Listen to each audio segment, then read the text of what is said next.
ದೇಶದಲ್ಲಿ ಸಾಲು ಸಾಲು ಹಬ್ಬಗಳು ಹತ್ತಿರ ಬರುತ್ತಿರುವ ಬೆನ್ನಲ್ಲೇ ಸಾಮಾನ್ಯ ಜನರಿಗೆ ಕೇಂದ್ರ ಸರ್ಕಾರದಿಂದ ಹಾಗೂ ಮಾರುಕಟ್ಟೆಯಿಂದ ಬಿಗ್ ಶಾಕ್ ಎದುರಾಗಿದೆ.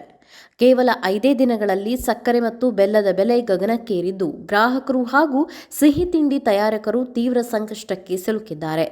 ಮಾರುಕಟ್ಟೆಯಲ್ಲಿ ಸಕ್ಕರೆಯ ಚಿಲ್ಲರೆ ದರ ಈಗ ಪ್ರತಿ ಕೆಜಿಗೆ ಬರೋಬ್ಬರಿ 70 ರೂಪಾಯಿ ತಲುಪಿದ್ದರೆ, ಬೆಲ್ಲದ ದರ ಕೂಡ ಕಿಲೋಗೆ 68 ರೂಪಾಯಿಗಿಂತ ಕಡಿಮೆ ಇಲ್ಲದಂತೆ ಮಾರಾಟವಾಗುತ್ತಿದೆ.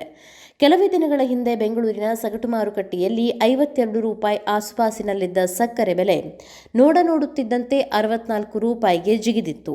ಇನ್ನು ಹೊಸ ಸರಕುಗಳು ಮಾರುಕಟ್ಟೆಗೆ ಬರ್ತಿದ್ದಂತೆ ಚಿಲ್ಲರೆ ದರ 70 ರೂಪಾಯಿ ಗಡಿ ದಾಟಿದೆ.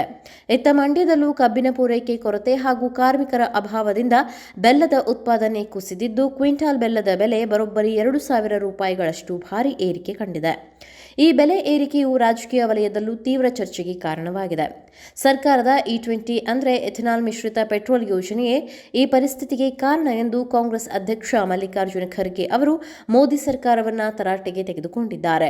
ಕಬ್ಬನ್ನ ಎಥೆನಾಲ್ ಉತ್ಪಾದನೆಗೆ ಅತಿಯಾಗಿ ಬಳಸುತ್ತಿರುವುದೇ ಸಕ್ಕರೆ ಕೊರತೆಗೆ ಕಾರಣ ಎಂದು ಆರೋಪಿಸಿದ್ದಾರೆ. ಆದರೆ ಈ ಆರೋಪವನ್ನ ಕೇಂದ್ರ ಸರ್ಕಾರ ಸ್ಪಷ್ಟವಾಗಿ ತಳ್ಳಿಹಾಕಿದೆ.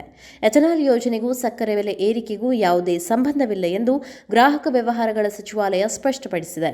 ಮಳೆಯ ಕೊರತೆಯಿಂದ ಕಬ್ಬಿನ ಇಳುವರಿ ಕಡಿಮೆಯಾಗಿರುವುದು, ಹಬ್ಬದ ಸೀಸನ್ನಲ್ಲಿ ದಿಢೀರ್ ಬೇಡಿಕೆ ಹೆಚ್ಚಾಗಿರುವುದು ಮತ್ತು ಮಾರುಕಟ್ಟೆಯಲ್ಲಿ ಕೃತಕ ಅಭಾವವೇ ಇದಕ್ಕೆ ಅಸಲಿ ಕಾರಣ ಎಂದು ಕೇಂದ್ರ ಸರ್ಕಾರ ಸಮರ್ಥಿಸಿಕೊಂಡಿದೆ. ಹಬ್ಬಗಳ ಸಮಯದಲ್ಲಿ ಸಕ್ಕರೆ ಮತ್ತು ಬೆಲ್ಲದ ಈ ಬೆಲೆ ಏರಿಕೆ ಸಾಮಾನ್ಯ ಜನರ ಬಜೆಟ್ ಮೇಲೆ ನೇರ ಪರಿಣಾಮ ಬೀರಿದೆ ಅಂತಾನೆ ಹೇಳಬಹುದು.